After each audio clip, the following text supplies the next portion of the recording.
Bonjour, donc aujourd'hui je vais vous parler d'un livre que j'ai lu. Donc c'est le livre Le pain nu de Mohamed Choukli, qui est un écrivain marocain qui est né en 1935 au Maroc. Donc c'était pendant l'époque coloniale, pendant la colonisation du Maroc par l'Espagne et par la France en même temps.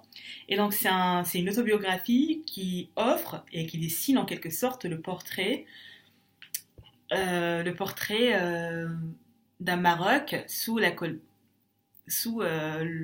mode colonial et qui offre aussi le portrait d'un Maroc sous la famine. Et ce qu'il faut savoir en fait, c'est que l'auteur, par le biais de ses mots, explore en quelque sorte tous les sujets qu'on peut aborder, tous les sujets sociaux, tous les sujets qu'on peut aborder au sein d'une société. Ça veut dire, il explore le rôle de la famille, le rôle du père, le rôle du mère, la relation qu'on peut entreprendre avec nos frères et sœurs, et puis l'amour au sein d'une famille. Est-ce que l'amour peut exister quand la pauvreté existe? Est-ce que souffrir de la famine nous laisse en quelque sorte capables d'aimer, nous laisse cette liberté d'aimer nos parents pour le simple fait que ce soit des êtres humains. Et c'est aussi ça.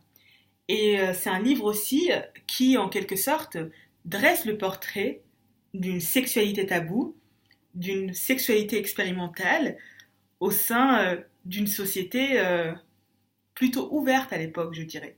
Très ouverte même.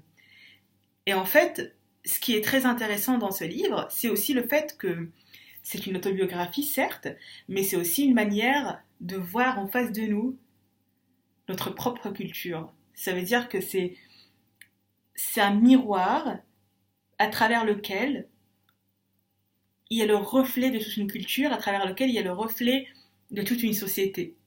Et je pense que c'est un point que Mohamed Choukli a réellement réussi dans son livre, à tel point qu'on se sent identifiable dans son livre. On s'identifie en quelque sorte à son personnage. Et ce dont j'ai vraiment envie de parler, c'est les points que j'avais cités, donc la famille, la position de la famille. Il faut savoir qu'il était né au Rif, et à cause de la famine qu'il y avait au Rif, il a dû immigrer avec sa famille à Tanger. Donc Tanger, c'était la ville, c'était une zone internationale en quelque sorte, et donc elle était beaucoup plus prospère qu'au Rif.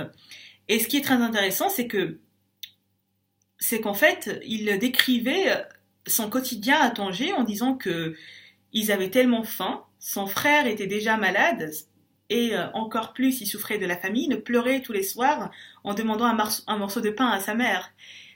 Et il décrit aussi la cruauté de son père. Son père, c'était quelqu'un qui avait fui l'armée espagnole et donc qui était normalement condamné à la prison, qui avait l'habitude de boire, de fumer, mais c'était aussi un homme qui était incapable de venir en aide à sa famille. C'était un homme qui ne pouvait pas exaucer le désir de son fils, le moindre désir, le plus petit désir, ne serait-ce que de manger, que de lui offrir à manger. Et comment dire, sous ce non-pouvoir d'exaucer, sous cette impuissance, pardon, de ne pas pouvoir exaucer le moindre souhait ou le moindre besoin de ses enfants, il se trouve condamné à tuer. Je n'excuse pas, mais j'essaye en quelque sorte d'expliquer cela. Il est poussé par l'incapacité, il est poussé par la pauvreté, par la famine, à tuer son propre fils et à l'étrangler afin de faire régner le silence, afin de gagner le silence en quelque sorte. Et donc en fait, un soir, sous, euh, sous la demande sur la demande de son petit-fils qui n'arrêtait pas de crier, qui ne cessait pas de crier, qu'il voulait manger, qu'il avait faim. Dans l'incapacité, il le tue et il pleure après l'avoir tué. Et en tant que lecteur, on se trouve en quelque sorte, comment dire, on se trouve confronté à vouloir excuser le père, à vouloir dire mais c'est aussi quelqu'un qui n'a pas pu exaucer le moindre désir de son enfant parce que les parents sont là aussi pour nourrir leurs enfants, entre autres. C'est l'une, comment dire, c'est l'une des nécessités primaires d'un enfant. Il a besoin de manger, il a besoin d'être nourri. Et devant cette incapacité, le père se trouve à tuer la source de ses problèmes en quelque sorte. Et là, il le tue devant Mohamed Choukri, devant sa femme, son enfant, et il le pleure juste après en disant qu'il était meurtrier. Et le jour des funérailles du frère de Mohamed Choukri, l'auteur avait l'envie de dénoncer le crime de son père. Il voulait le dire. Il avait besoin de extérioriser cette rage qu'il avait contre son père. Et ce qui est fou, c'est que cette rage ne sera jamais exprimée directement en face du père. Ça ne sera jamais exprimé et il aura toujours en quelque sorte une peur en face de son père. Il n'arrivera jamais à s'exprimer clairement sur ce qu'il ressent. Et je trouve que c'est quand même fort, c'est cette image aussi qu'on a de la famille, c'est le fait qu'on ne choisit jamais sa famille et que parfois on est dans l'incapacité de s'exprimer en face de sa famille. On est dans l'incapacité de dire ce qu'on pense réellement de l'autre qui est en face de nous. Et donc, ça, c'est ce qui concerne en quelque sorte la position de la famille. Et on retrouve ce thème de la famille un peu partout, tout au long du livre. Ça veut dire qu'en fait, en même temps, Mohamed Choukri, en même temps qu'il développe une haine immense pour son père, il développe une affection pour sa mère, mais aussi une haine en quelque sorte, parce que il ne comprenait pas pourquoi est-ce qu'elle se taisait, pourquoi est-ce qu'elle acceptait toujours de faire l'amour à un homme qui a tué son fils, pourquoi est-ce qu'elle acceptait de céder, de rester avec un homme qui la maltraite et qui a tué son fils. Et donc en fait, devant cette incompréhension, naît en quelque sorte un sentiment confus d'amour et de haine en même temps, parce que au final, il sait que sa mère aussi est complice par son silence du crime du père. Et voilà. Et en fait, toute cette rage qui grandit en quelque sorte à l'intérieur du petit Mohamed Choukri, il va en quelque sorte l'extérioriser en jouant le rôle du bad boy.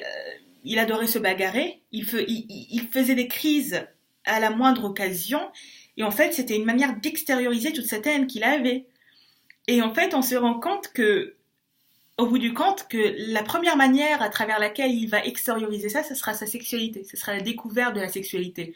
Et donc, chez Mohamed Choukri, la sexualité, j'ai l'impression, en tout cas personnellement, que la sexualité n'est pas explorée d'une manière naturelle, mais elle est explorée comme une manière ou comme un désir de vouloir extérioriser une rage.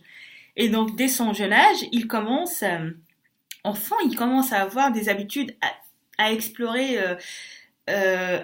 en quelque sorte sa sexualité. Et en fait, l'exploration de la sexualité, elle commence doucement. C'est-à-dire qu'au début, il commence juste à, à voir ou à, comment dire, à faire naître un désir du corps féminin. Il commence à apprécier le corps féminin. Il commence à avoir une conception du corps de l'autre sexe.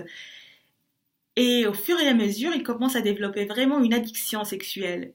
C'est ça aussi. L'histoire aussi, c'est comment est-ce que c'est comment est-ce qu'on développe une relation intime à notre sexualité. Il en parle. Parfois, il avait vraiment besoin de, comment dirais-je, parfois il se trouvait confronté au désir au plus petit désir en quelque sorte pour pouvoir assouvir ses désirs sexuels.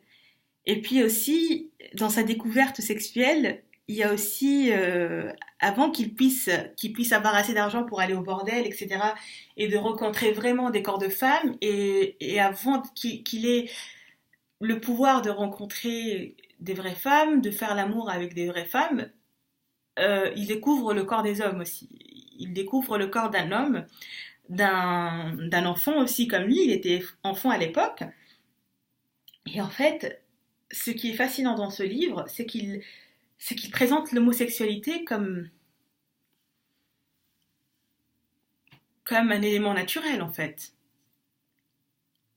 Au fur et à mesure, on ne s'attend pas que l'homosexualité vienne dans le livre, mais vite fait, on se rend compte que il la présente comme un élément très naturel. Ça veut dire qu'un jour, il est en train de jouer avec un enfant, il se sent seul, et puis il se trouve désirant du corps de l'enfant qui est en face de lui, et qui est de sexe masculin.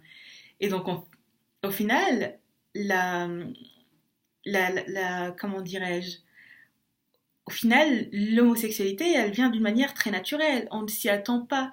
On a l'habitude, en quelque sorte, de vouloir expliquer les traits, surtout dans des sociétés arabes, je dirais. On exprime souvent le désir de vouloir justifier. On a le besoin de justifier l'homosexualité par une enfance ou par quoi que ce soit, alors que ce que j'ai vraiment aimé chez Mohamed Choukri, c'était le fait que il ramenait le thème de l'homosexualité, mais d'une manière très naturelle, d'une manière à laquelle on ne s'attend pas. Et c'est très fascinant, je trouve, et je trouve que c'est vraiment une bonne réponse à tous ceux qui pensent que l'homosexualité ne peut pas naître naturellement, que l'homosexualité est toujours conséquence de quelque chose. Et je trouve que c'est vraiment très intéressant. Mais, euh, mais ce qui est encore plus intéressant, c'est quand même le désir ou c'est la relation qu'il va entretenir au corps de la femme, au corps de l'autre sexe, en quelque sorte, au sexe féminin. Parce qu'en fait, très jeune, il va avoir des confrontations avec des enfants de son âge, voire des adolescents de son âge.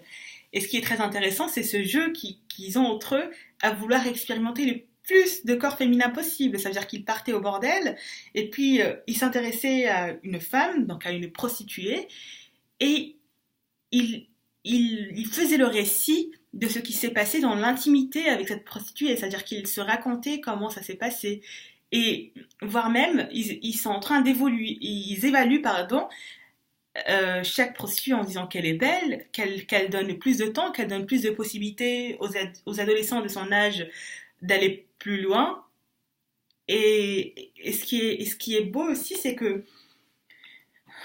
pas beau dans le sens beau, mais ce qui est très intéressant, je voulais dire, c'est que il permet en quelque sorte de découvrir une facette cachée du Maroc, une facette cachée du Maroc des années 40, 45, 50. Et c'est très, et je trouve que c'est vraiment très intéressant parce que les femmes, j'ai l'impression en tout cas que comment ils le vendent, non pas comment ils le vendent, mais comment ils le présentent, les prostituées ne sont pas ces victimes dont on a vraiment envie comment dire, de défendre, etc. Ils ne victimisent pas la femme.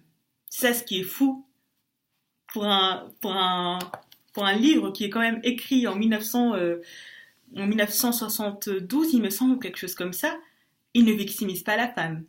Il ne dit pas que ces prostituées n'ont pour possibilité que de se prostituer.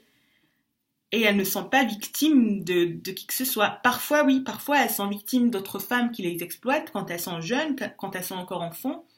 Mais j'ai l'impression aussi que ce sont des femmes qui dictent leurs règles, en quelque sorte. Et je trouve que c'est quand même assez intéressant qu'on approche d'avoir cette non-victimisation des prostituées et de dire que parfois c'est un choix de se prostituer. Mais bon, il faut aussi nuancer cela parce qu'à l'époque, avec la famine, avec tout ce qui se passait, je pense que parfois, oui, on se trouvait contrainte de se prostituer. Et pas que pas que pour les femmes. C'était aussi le cas des hommes. Mohamed Choukri s'est prostitué aussi afin de gagner de l'argent de poche, etc. Il était en quelque sorte victime, non pas victime, je ne sais pas si je pourrais parler de consentement, mais je pensais il devait avoir 14-15 ans où où en fait on lui a proposé qu'il abdique de son corps au profit d'un homme, et il l'a fait, et il a en quelque sorte, il a eu un certain dégoût par rapport à cela, mais je pense que c'est parce que s'il a exprimé, personnellement je pense que s'il a exprimé le dégoût, euh, c'est parce qu'il s'est rendu compte que l'homosexualité dans sa société à l'époque n'était pas aussi naturelle que ça.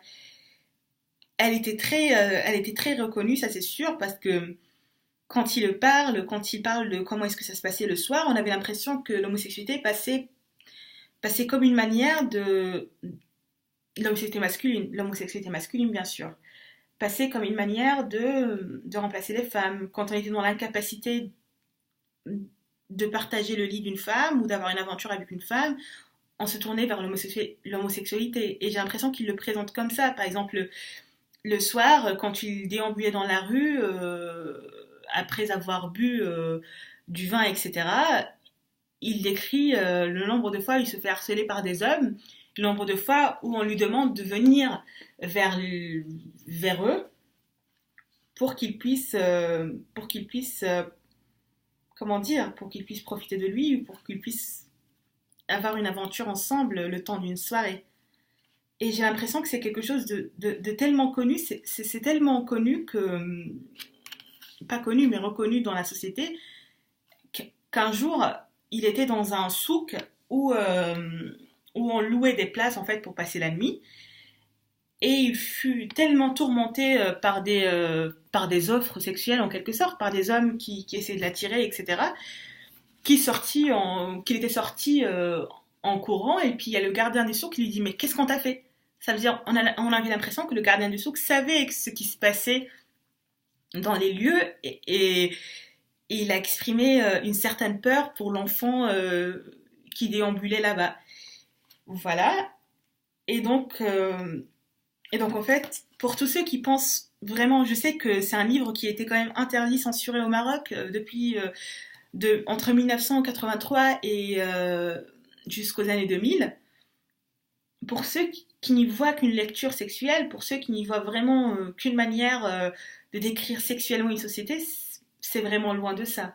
Je pense qu'il dresse le portrait sexuel d'une société parce qu'il faut aussi dire que nos rapports sexuels, les liens qu'on entretient avec notre intimité sexuelle, c'est aussi quelque chose qui nous définit.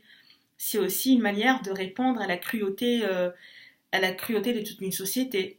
C'est, comme je l'ai dit au début, la découverte sexuelle de la vie sexuelle de l'enfant, elle s'est faite comme une manière d'extérioriser la haine qu'on avait envers sa famille, envers la société, envers ce qui se passait, envers toutes les conditions sociales dans lesquelles on vit.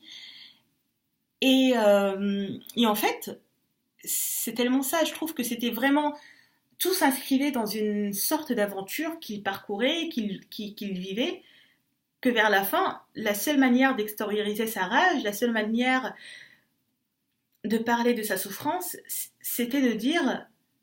C'était le désir d'apprendre, c'était le désir d'apprendre à écrire et à lire, parce que il apprend à lire et à écrire à l'âge de 21 ans, il me semble, c'était très tard, mais en fait, ce besoin d'écrire et de lire a surgi parce qu'il s'était rendu compte en quelque sorte que c'était pas par la sexualité qu'il pouvait extérioriser tout ce qu'il avait, et qu'il avait besoin de lire, de dire, de prononcer des mots bien construits, qu'il avait besoin de quelque chose d'autre à part le physique. Il avait besoin de quelque chose d'autre à part la férocité animale. Il avait besoin de quelque chose d'autre à part l'envie de se bagarrer. Il avait besoin de mots. Il avait besoin de... Je ne sais pas si je pourrais employer ce mot, mais il avait besoin d'une sorte de sérénité intellectuelle. Quand on parle avec des mots, il y a plus de sérénité certes, mais il y a plus de sens. On véhicule beaucoup plus de sens et on se fait plus comprendre que, beaucoup mieux comprendre que en utilisant uniquement la force ou cette férocité animale. Et donc, je voulais finir sur une note, mais je me rappelle. Oui, voilà, c'est ça. En fait, quand j'ai lu le livre, j'avais jamais regardé une vidéo de Mohamed Choukri parce que ça existe beaucoup en arabe, mais je vais regarder une en français avec Bernard Pivot parce qu'il a été invité par Bernard Pivot dans son émission Apostrophe pour qu'il présente son livre Le pain nu. Et en fait, la première chose que Bernard Pivot lui avait dit, c'était: alors vous décrivez en quelque sorte la haine du père, etc. vous haïssez votre père. Et là, il regarde Bernard Pivot avec une férocité, je dirais. J'essaierai de mettre le lien de la vidéo en bas et vous verrez à quel point il, il le regarde avec une férocité. Je ne sais pas si c'était une honte ou c'était le désir de vouloir défendre son père, mais il lui dit, aujourd'hui, maintenant, je comprends mon père. C'est faux de dire ça. Quand on lit le livre et quand on imagine la haine qu'il a pour son père, on se dit qu'à un moment donné, cette haine pourra basculer vers le côté de l'amour. Et peut-être que c'est de l'amour, peut-être que c'est le désir de voir son père autrement. C'est l'envie d'avoir un autre père, que le père ait une autre figure à part celle du criminel, celle du dépendant de l'alcool, celle de l'homme pauvre, incapable de quoi que ce soit, et impuissant. Et là, il lui répond, mais j'ai compris, mon père, j'ai fini par le comprendre après toutes ces années. Je sais pourquoi il a fait ça. Je ne l'excuse pas, mais je sais pourquoi il a fait ça. Et donc au final, Mohamed Choukri, il trace certes le portrait de toute une société, mais c'est aussi, il trace ou il définit ce que c'est qu'une famille. Le fait qu'on ne choisisse pas notre famille, qu'on ne choisisse pas nos parents, ça peut paraître facile à dire. Mais ce qui est fou, c'est que parfois, on est ramené par ces liens familiaux à vouloir excuser des choses impardonnables, à vouloir trouver des justifications. Et je pense que c'est fou quand même. J'espère que je vous ai donné envie de le lire. En tout cas, c'était vraiment un grand plaisir de lire Mohamed Choukri, de découvrir une partie de l'histoire de mon pays, de découvrir et de voir aussi pourquoi est-ce que ça a été censuré, pourquoi est-ce qu'on a interdit la publication de ce livre. Et je pense que c'est une très bonne expérience de lire ce livre parce que ça nous offre une vision très particulière, figée dans le temps d'une société, à travers tous les éléments qu'on peut retrouver dans la société. L'amour de la famille, l'amour en général, l'addiction, euh, la vie sexuelle, etc. Donc voilà, j'espère que je vous ai donné envie de le lire. Je pense lire le livre en arabe parce que j'ai l'impression que ça va véhiculer beaucoup plus d'émotions qu'en français parce que chaque langue a sa spécificité. Voilà, j'espère que je vous ai donné envie. Au revoir et à la prochaine.